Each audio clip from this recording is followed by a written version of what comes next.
Today's episode is brought to you by Mazars. SoundCartel. Once upon a time, Yamini Naidu was an economist. Then, quite suddenly, everything changed. These days, Yamini's built a highly successful career as a storyteller, spreading the word about the power of storytelling for businesses. From SoundCartel, I'm Nicole Goodman, and this is Business Essentials Daily.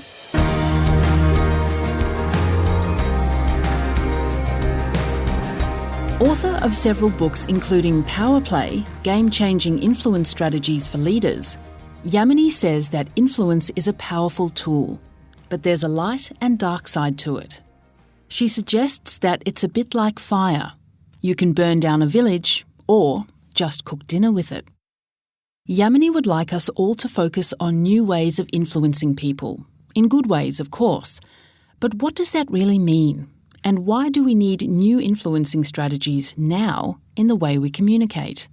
I think just the complexity, isn't it? The complexity of what we're dealing with. I was looking at some BBC data just the other day, and they said 100 years ago, our attention span was 20 minutes. So 100 years ago, this is before the internet, before TV.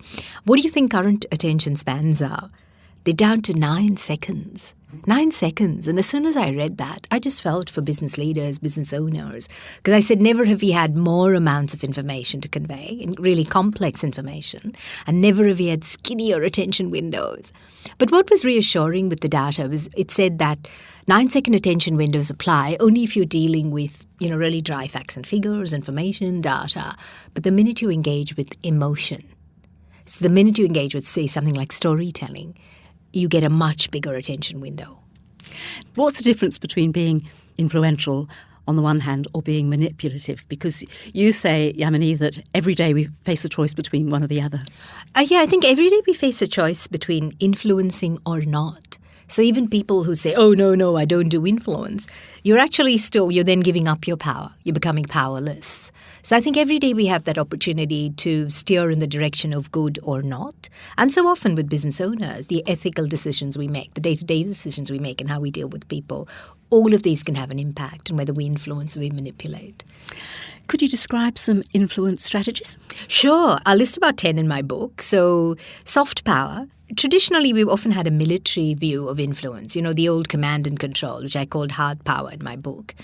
And hard power simply doesn't work because it creates fear. Stuff happens only when you're being supervised. You lose creativity. People don't go that extra mile, with hard power. We then, about in the 1990s, we had the evolution of soft power, which comes to us from the work of Joseph Nye, who's a professor out of Harvard Business School. And he said soft power is using connecting, collaborating, consulting, which are all terrific and should really be part of any business owner, business leader's toolkit. But soft power, too, takes time. Either it takes meetings, and more meetings. It's slow. And sometimes it's subtle. So then I suggest story power, which is grabbing people's emotion, creating a connection to their heart. And a whole range of tools like the power of love. It sounds a bit like, oh my God, saying love in a business context. But we all know brands we love. When I think of my Apple phone or my Apple Watch, I love that brand. So, if you can harness the power of love as a business owner, that can be a very strong influence tool for you. Well, how can a business owner start to build new influencing skills?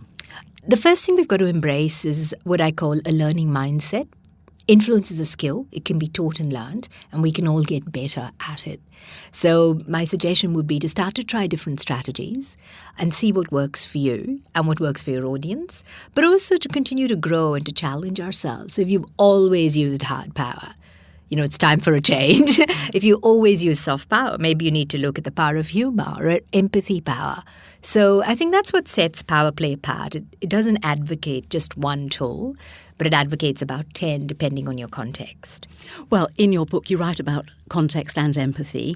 Both are important, you say, in the art of influence. Yeah. So could you take us through each one? Sure. Empathy power is a deep understanding of your audience. So it's a deep understanding of, say, your client base. There's a banking startup in America called Simple. And the minute you join Simple, they send you a beautiful thank you email. So the very first contact with you is what I would consider as a customer a love note, but, a really positive love note. These are just really practical, small things that businesses can do to use influence. So that for me is empathy power, is really walking in your customer's shoes and not doing it at a superficial level, but doing it in a deep way. The power of context. Context is like oxygen. Without it, your content is doomed to die. So understanding the context for your audience, for your product, for who you're speaking with and your content can just really amp up your ability to influence. You write about the power of all sorts of other forces which can help us in our business lives. We talked about love power, humour power, fierce power. Are you saying that that's one that we could try to forget about? No, definitely not, especially today. Fierce power is the power of being yourself. So it's the power of authenticity. And in a world where there's so much hype and so much spin and so much over-packaging and prettying up, people really connect with a deep authenticity. And Heather, research tells us Australian audiences have the biggest BS detectors. Now, I know this is a very polite audience. I'm not going to elaborate what BS is. So if you're trying to be fake, you're trying to be something you're not, it's immediately going to become apparent. Yamini, you've built a successful career on storytelling, which was quite a divergence from your first career as an economist. In fact, you're the first and only economist to turn storyteller, I believe. So how does storytelling tie in with new influence? I hope your listeners don't stop listening when they hear that I'm an economist. I am an ex-economist, so just trying to claw back that credibility. I was then also a senior leader in corporate Australia, and I was always frustrated with why data didn't work to persuade people. So for me, I could see the facts, I could see the numbers, the logic, and yet we weren't able to really engage people, implement strategy successfully, create the change we wanted to see. I came across the work of Stephen Denning, who's the founder of business storytelling. It's a field out of America. And as soon as I read his book, a light bulb exploded in my head. I went, my God, this is the missing link. I then did some market research with other senior leaders, and they all said two things. They said, we know great leaders tell stories, but we don't know how to. So just on that brave premise, I co-founded a business that does storytelling. And I find that leaders, the minute they're in the room with me, they just have this aha moment. They go, we do the logic really well, but we don't have a lot of tools that allow us to engage people's hearts and connect with emotions. And that's where storytelling can help. Storytelling in business has to have a purpose.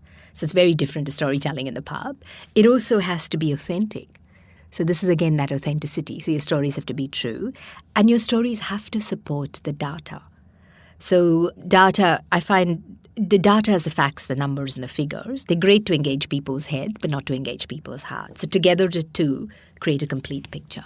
So every business owner needs to tell their own story. Totally. And they need a suite of stories, Heather, around their products, around their customers, around their founder stories.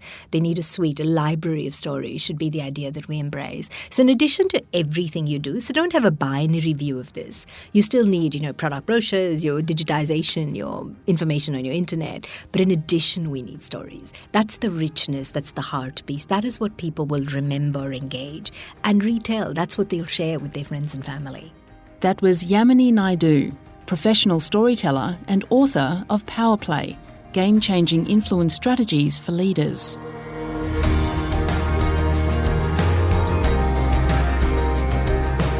This episode of Business Essentials Daily is produced by the team at SoundCartel.